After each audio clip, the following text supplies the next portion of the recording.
Aşgabatyň döwleti diýişli azyk dukanlary alyjylardan elýeterli bahadan käbir esasy ými tönümleriniň ýany bilen ýerli hususy önümçülüge diýişli azyk haritlaryny satyn almagy talap edýär. Şu ýerden döwlet dukanlaryna şeker satyldy. Onuň ýany bilen kola satyn almaly. Şekeriň 1 kilogramy 7 manat, 330 gramlyk alümin gutularda satylýan kolanyň bahasy 5 manat diýip Azatlyk radiosynyň habarçysy 14-nji oktýabrda habar berdi. Şeýle-de onuň maglumatlaryna görä alyjylardan ösümlük ýagynyň gapdaly bilen soğuk satyn almak talap edilýär. Ösümlük ýagy 13 manat, soğuk 7 manat diýip habarçy aýtdy. Ýurtda ykdysady kynçylyklaryň ýetileşýän döwrüne Türkmenistanyň döwlet dukanlary munun odalam alyjylardan esasy ými tönümleriniň gapdaly bilen süýjü köke ýaly konditor önümlerini we beýlek haritlary satyn almagy wagtal talap edip gelýär. Ýurdun döwlet hiýetçiligine dukanlaryna ými tönümleriniň bahalary hususy söwda bilen deňeşdirileni arzandyr. Habarçy paýtagtyň döwlet dukanlaryna soňky talabyň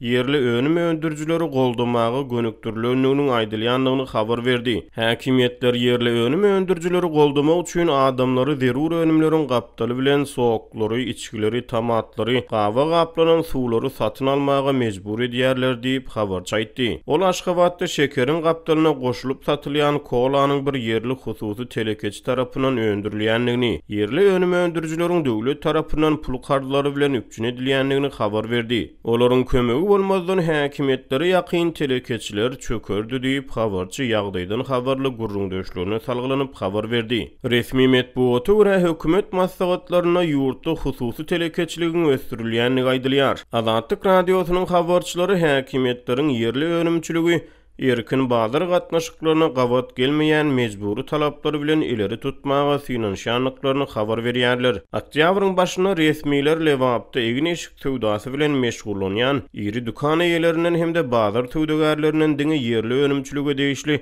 egin eşikleri we ayakkabary satmagy talap etdi. Birinki töwda resmisi Azatlygyň habarçysyna anonim şertlerde beren interwýusyny şeýle talaplaryň erkin bazar gatnaşyklaryna gawat gelmeýändigini hem monopoliýa ýol açýanyny gurrun berdi. Bu aralykda mundan ozal Azatlyk radiosynyň habarçylary ýurtda telekeçileriň ala tutulýanlygy barada habar berdi. 13-nji oktýabrda Azatlygyň ýene bir habarçysy Lewapda guruluşy haritlarynyň söwdasy ýa-da önümçüligi bilen meşgullanýan onlarça yerli telekeçiniň dürli basyşlara şol sany bürokratik päsgelçiliklere sebäp bolup ellerini işden sowudanlyklaryny habar berdi. Türkmenistan 2009-njy ýylda kiçi we orta telekeçiligi döwlet tarapyndan goldamak hakyna kanun kabul etdi. Türkmenistanyň Merkezi Bankynyň maglumatlaryna görä ýurtda esasy serişdeleri satyn almak üçin telekeçilere ýyllyk 5% bilen 10 ýyl möhlet üçin kard bermek çäreleri durmuşa geçirilýär. Şeýle-de dolanşyk serişdelerini satyn almak üçin 1 ýyl möhlet bilen kardlar berilýär. Aşgabatyň döwlet dukanlaryna şekeriň gapdalyna mejburi goşulyp satylýan yerli kolanyň gutusyny onuň öndürjüsiniň Ahyl welaýatynyň Akbuğda etrawynyň Gäwers geňeşligine hasaba alnyny görkezilýär. Döwlet dukanlary alyjylardan şekeriň gapdaly bilen kola, ösümlük ýagynyň gapdaly bilen soğuk satyn almagy talap edýän wagty